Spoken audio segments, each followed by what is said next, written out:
নাভিনুল হকের leg and middle stamp বরাবর বল খানিকটা ঘুরিয়ে খেলার চেষ্টা করলেন সাকিব আল হাসান। লিডিং এজড হয়ে বল লেগ সাইডে যাওয়ার বদলে গেল নাভিনের হাতে। বলের দিকে অবাক দৃষ্টিতে তাকিয়ে থাকা সাকিব যেন বিশ্বাসই করে উঠতে পারছিলেন না। দলের বিপর্যয়ে হাল ধরতে না পারা সাকিব ফিরে গেলেন বাংলাদেশকে আরও বেশি বিপদে ফেলে। ঘটনাটা গত জুনের 24 তারিখের। বিশ্বকাপের সেমিফাইনালে যাওয়ার মিশন বাংলাদেশের প্রতিপক্ষ আফগানিস্তান। গোল্ডেন ডাক মারা সাকিব এক বুক হতাশা নিয়ে সেদিন আস্তে আস্তে ড্রেসিং রুমের দিকে ফিরে গেছেন। কে জানতো এই ফেরাটাই আন্তর্জাতিক টি-20তে সাকিবের শেষ ফেরা। আপনি আমি কেউই হয়তোবা ভাবেনি এমন কথা। পুরো ক্যারিয়ার জুড়ে একটা বিশ্বকাপ নেই, এমনকি নেই এশিয়ার শ্রেষ্ঠত্ব। তবুও সাকিব আল হাসান বাংলাদেশের পোস্টার বয়। আপনি হয়তো দেশের ক্রিকেটের সুপারম্যান হিসাবেও আখ্যা দিতে পারেন, কিন্তু তবুও 10 আঙ্গুলের কিবোর্ডে সাকিবকে নিয়ে লেখা শেষ হবে না, কারণ নামটা সাকিব আল হাসান। লাল সবুজের জার্সি গায়ে দাপিয়ে বেরিয়েছেন পুরো দুনিয়া জুড়ে।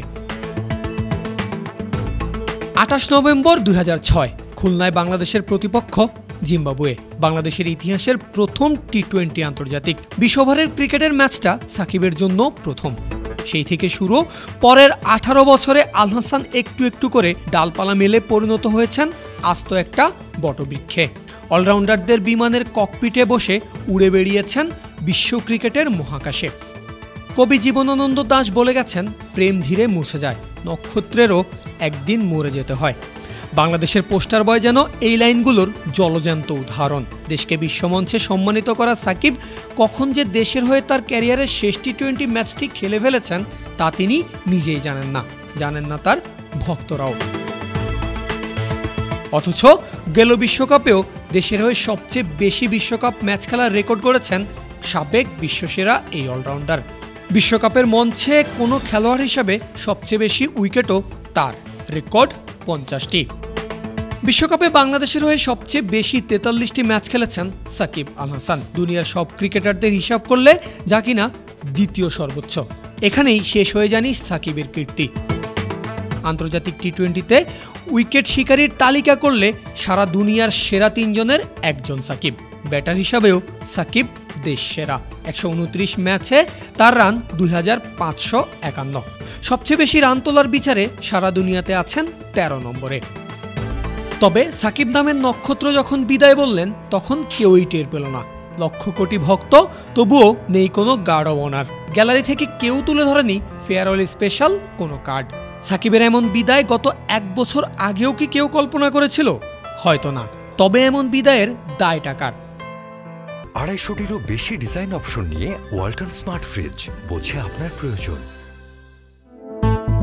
ক্রিকেট মাঠে বাংলাদেশের পোস্টার বয় গত বছরই নেমেছিলেন রাজনীতির মাঠে।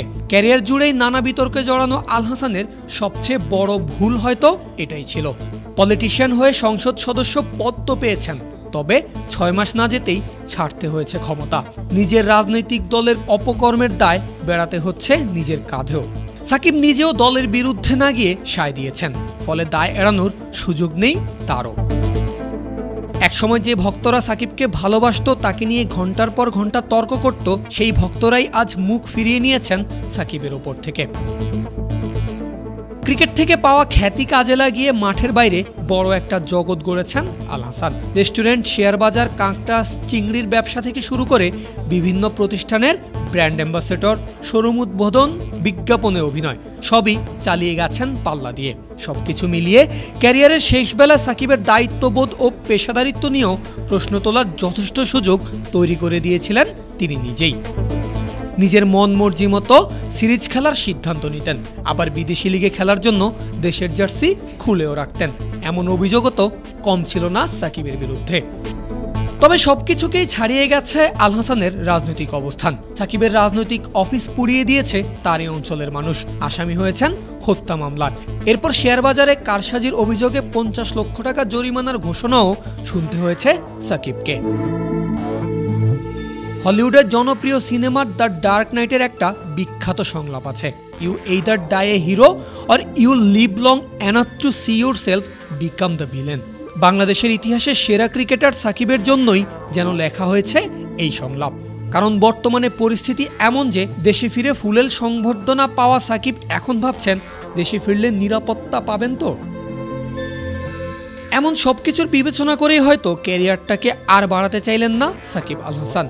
টি-20 শেষ হয়েছে কয়েক মাস আগেই, টেস্ট শেষ হওয়ার ঘোষণাও দিয়ে দিয়েছেন। তবে এখানেও রেখেছেন ভয়, যদি দেশে ফিরতে পারেন তবে।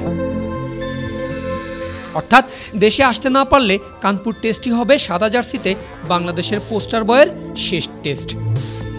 দেশের ক্রিকেট ইতিহাসের সেরা ক্রিকেটার, অথচ সাকিব বিদায় বললেন বিদেশে ঘুরে ঘুরে। যেন তারাপদ রায়ের কবিতার সুরেই সাকিব বলছেন, আমরা বুঝতেই পারিনি কখন আমাদের সর্বনাশ হয়ে গেছে। পারভেজ আল হাসান, ক্রিকফ্রেন্সি।